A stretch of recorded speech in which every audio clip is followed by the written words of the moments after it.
नमस्कार दोस्तों, तो कैसे हैं आप लोग। उम्मीद है अच्छे होंगे।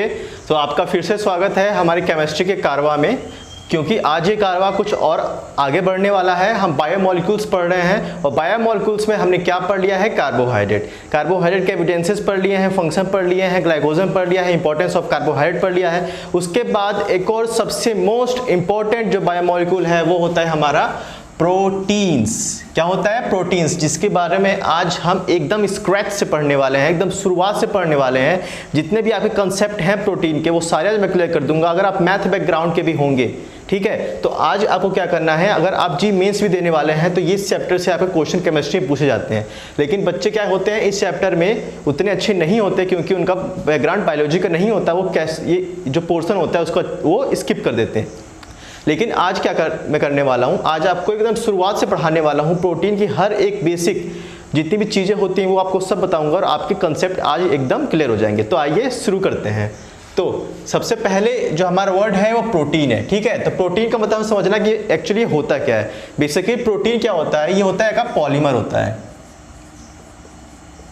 ठीक है, अब भाई पॉलीमर क्या होता है, तो पॉलीमर क्या होता है, एक छोटे छोटे क्या होता है यूनिट से बना होता है। किससे बना होता है? यूनिट से। ठीक है, और वो यूनिट्स क्या होते हैं, वो उसके क्या होते हैं, मोनोमर्स होते हैं। क्या होते हैं? मोनोमर्स।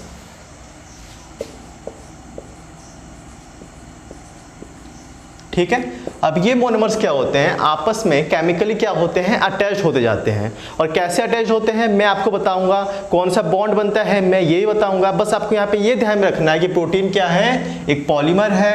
और पॉलीमर में क्या होते हैं, बहुत सारी यूनिट्स क्या होते हैं, आपस में अटैच होते हैं। और वो यूनिट्स को हम लोग क्या कहते हैं, उन एक यूनिट्स को हम कहते हैं मोनोमर्स। ठीक है, अब आगे चलते हैं कि प्रोटीन क्या होता है, कहाँ कहाँ पाया जाता है। तो जो मैंने पहला सेंटेंस लिखा है वो क्या लिखा है, most abundant biomolecule of the living system. हमारे लिविंग सिस्टम में सबसे अबंडेंट कार्बोहाइड्रेट के बाद कोई बायोमोलिक्यूल होता है तो वो होता है आपका प्रोटीन होता है। ठीक है, प्रोटीन हर जगह पाया जाता है। हमारे मसल्स में कोलेजन पाया जाता है, हमारे बालों में केराटिन पाया जाता है। ठीक है, आपकी नेल्स में भी केराटिन पाया जाता है। मतलब हर एक बॉडी के पार्ट में आपकी प्रोटीन की सबसे ज़्यादा विशेषता होती है। ठीक है, अब आगे चलते हैं। Chief source of milk, cheese, pulses, peanut, fish, meat. ठीक है, मिल्क में कौन सा प्रोटीन पाया जाता है, ये आप चीज़ भी आपको ध्यान रखनी है। मिल्क में कैल्शियम प्रोटीन पाया जाता है, आपके चीज़ में प्रोटीन पाया जाता है, पल्सेस में भी प्रोटीन पाया जाता है, पीनट्स में पाया जाता है, फिश में और मीट में। यानी कि जितने भी आपके अगर मीट भी खाते हैं उसमें प्रोटीन पाया जाता है। यानी अगर आपको प्रोटीन चाहिए तो आपको ये सारी चीज़ें अपने डाइट में लेनी होंगी। ठीक है, अब आगे चलते हैं। Occur in every part of body and form fundamental basis structure for maintenance. हमारी बॉडी का जो आउटर स्ट्रक्चर होता है, जो फ्रेमवर्क होता है, उसमें सबसे ज़्यादा किसी की अगर इंपॉर्टेंस होती है तो वो किसकी होती है, प्रोटीन की होती है। जो हमारा आउटर फ्रेमवर्क होता है वो बेसिकली किसका बना होता है, तो प्रोटीन का बना होता है।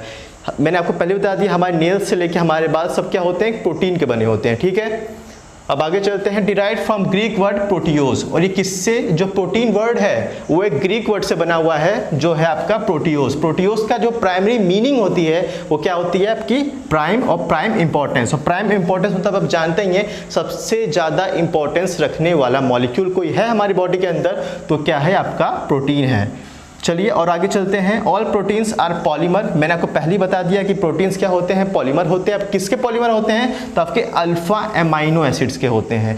जो मैंने आपको मोनोमर ऊपर बताया वो मोनोमर क्या होते हैं, आपके अमाइनो एसिड्स होते हैं। और हमारी बॉडी के अंदर जो सबसे कितने अमाइनो एसिड्स पाए जाते हैं, बेसिकली जो मोस्ट इंपॉर्टेंट और बेसिकली जो प्राइम इंपॉर्टेंस रखने वाले 20 अमाइनो एसिड्स ही हमारी बॉडी के अंदर पाए जाते हैं। कितने पाए जाते हैं, 20 अमाइनो एसिड्स। और भी बहुत तरह के अमाइनो एसिड्स पाए जाते हैं, लेकिन बेसिकली हम यहाँ इस लेवल पे 20 अमाइनो एसिड्स के बारे में ही बात करेंगे। और वो सारे के सारे क्या होते हैं, अल्फा एमाइनो एसिड्स होते हैं। अब ये अल्फा एमाइनो एसिड्स क्या होते हैं, ये बात हमें यहाँ पे समझनी है। देखिए, अगर ये आपका एक अमाइनो एसिड का स्ट्रक्चर है, बेसिकली आपको ये बात ध्यान में रखनी है कि अमाइनो एसिड के अंदर एक कार्बोक्सिल ग्रुप होता है कि जो एसिडिक नेचर शो करता है, और एक होता है आपका एमाइनो ग्रुप जो कि बेसिक नेचर को शो करता है।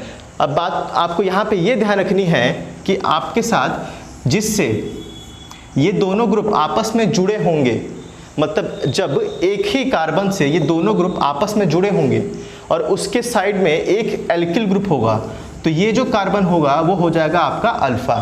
ठीक है, लेकिन अगर अल्फा से आपका एमाइनो जुड़ा है और अल्फा से अगर कार्बोक्सिल ग्रुप नहीं जुड़ा, इसके बाद एक और कार्बन को अगर मैं इंक्रीज कर दूं और वहां पे कार्बोक्सिल ग्रुप जोड़ दूं तो वो क्या हो जाएगा, अल्फा के बाद क्या हो जाएगा, बीटा हो जाएगा। तब ये मेरा क्या होगा, ये मेरा अल्फा एमाइनो एसिड नहीं होगा, ये मेरा बीटा एमाइनो एसिड हो जाएगा। लेकिन हमारी बॉडी के अंदर जितने भी प्रोटीन्स पाए जाते हैं उनके हाइड्रोलिसिस करने के बाद, हाइड्रोलिसिस का मतलब मैंने पहले बता रखा है, वाटर के साथ रिएक्शन कराने के बाद, और वो भी वाटर कौन सा होना चाहिए, एसिडिक वाटर के साथ रिएक्शन कराने के बाद जितने भी अमाइनो एसिड्स मिलते हैं वो सारे कौन से अमाइनो एसिड्स मिलते हैं, अल्फा अमाइनो एसिड्स मिलते हैं। और वो अल्फा अमाइनो एसिड्स क्या होते हैं, जिनके एक कार्बन के साथ दोनों कार्बोक्सिल और अमाइनो ग्रुप भी साथ में जुड़े हों। ये बात आपको क्या करनी है, ध्यान में रखनी है।